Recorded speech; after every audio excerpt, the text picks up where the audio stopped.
Shalom saudaraku yang terkasih, salam jumpa kembali dengan saya Pastor Andreas Rustin dalam Renungan Harian Katolik. Dalam suratnya kepada jemaat di Korintus, Paulus mengatakan betapa dia cemburu. Cemburu karena apa nih gitu ya pertanyaannya.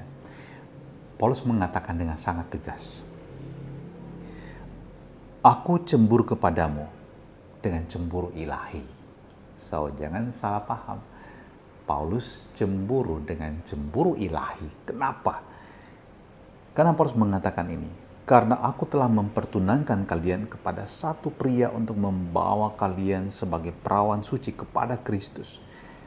Tapi aku takut kalau pikiranmu disesatkan dari kesetiaanmu yang sejati kepada Kristus.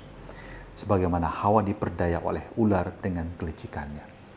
Nah, sangat jelas apa yang dimaksudkan Paulus. Dia telah memperkenalkan jemaat di Korintus kepada Kristus. Dan sayangnya jemaat di Korintus kemudian tidak setia kepada iman mereka. Mereka jatuh dalam dosa, dalam penyembahan berhala, kata Paulus. Dan apa yang menjadi keprihatinan Paulus adalah mengapa jemaat di Korintus beralih atau berpindah hati. Anda sama bisa membayangkan kalau dalam pengalaman manusiawi Anda begitu mencintai seseorang dan kemudian Anda memberikan segalanya dan kemudian apa yang dilakukan, dia mengkhianati Anda pasti sangat kecewa. Dan itu bisa dirasakan oleh Paulus. Paulus telah melakukan segalanya supaya jemaat dapat memperoleh keselamatan.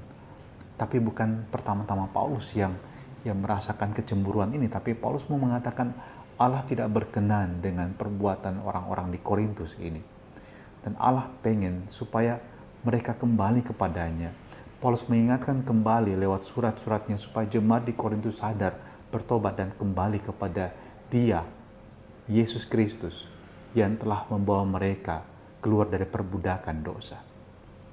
Saudaraku terkasih, mungkin kita dapat berefleksi juga peran kita sebagai Paulus yang lain dalam kehidupan sehari-hari, entah dalam keluarga kita, dalam dunia pekerjaan, pelayanan kita. Seringkali kita berjumpa dengan orang-orang yang berubah orientasi dalam kehidupan.